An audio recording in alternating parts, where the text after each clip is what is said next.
world premiere happened, I went to it, you know, and I was excited about going to a world premiere, and I had done the score, and I walked away really disappointed, and I told Naomi, I said, I can't hear my music. What happened to it? You know, it's lost in the way in the background.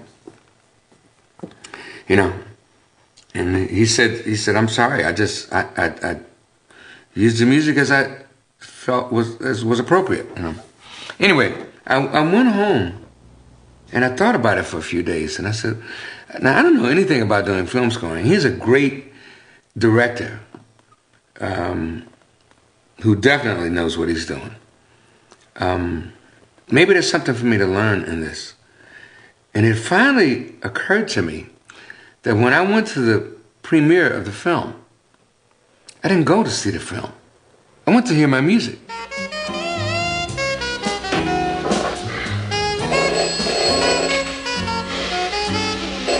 You know, when it's my music, it's usually a record. Hello? And so when I realized that I had done that, then I said, wait a minute, let me try this again. Let me go again and just see the film. So I went and saw the film, and it was fine. With the success of Blow Up, the first of many film scores, Herbie Hancock began to focus his attention on the possibility of new electronic sounds.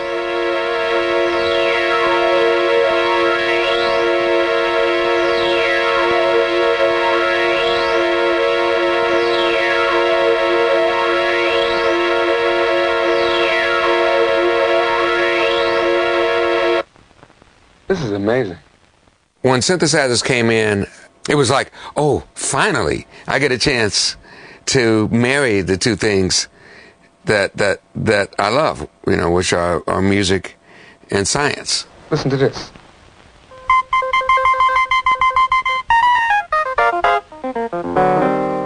I didn't have to necessarily make a big distinction between the acoustic and the electric.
The M1DISHI band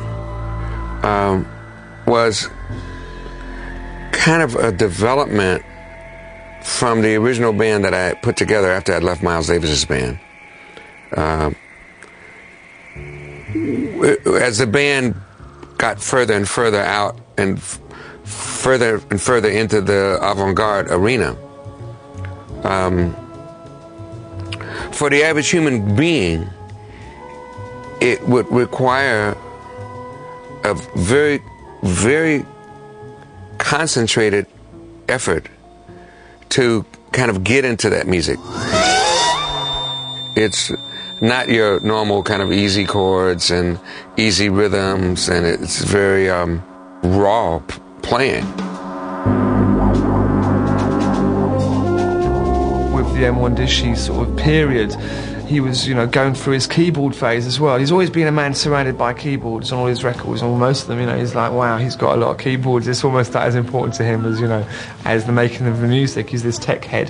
So Mawandisha album, I think, was part of that sort of journey into sound and exploring that. But at the end of the day, it wasn't as viable commercially as what he went on to do. That's the other thing that Herbie does brilliantly. You know, he manages to fuse the avant-garde with the kind of what the street wants, with what the people want. So that's how you get Headhunters coming through.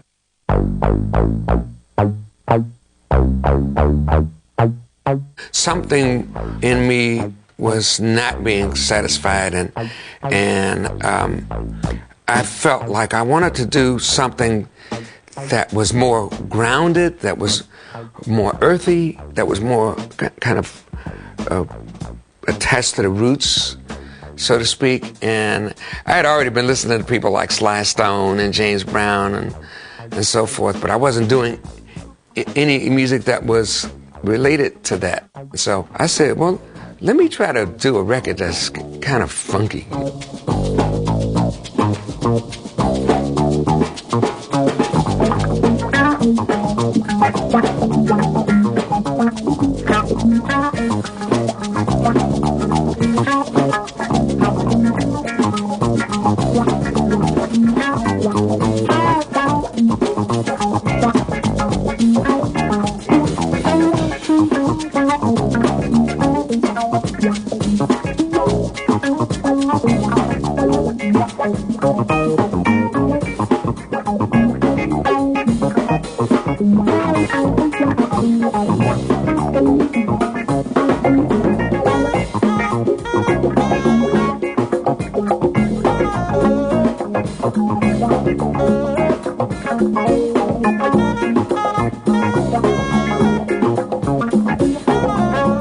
Headhunters was released in 1973 and became jazz's first platinum album. However, the jazz press was skeptical. The critics were appalled that I would do this record. It was as though they were saying that I didn't have the right to make this kind of record.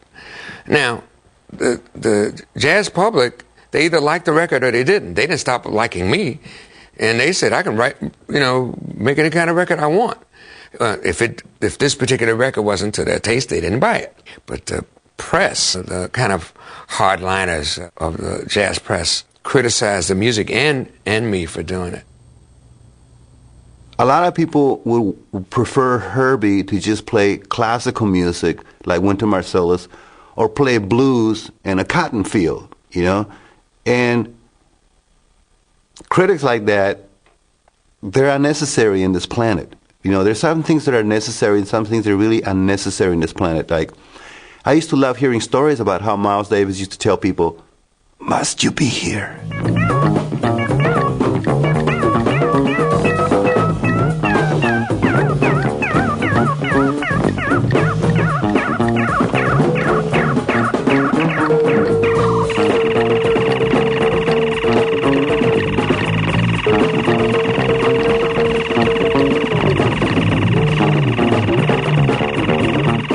That's the excitement of being a jazz musician, to be on the edge, to be able to take elements perhaps that nobody else has taken and somehow include them in a new creation and explore this new creation. It gives a whole new kind of environment to work in.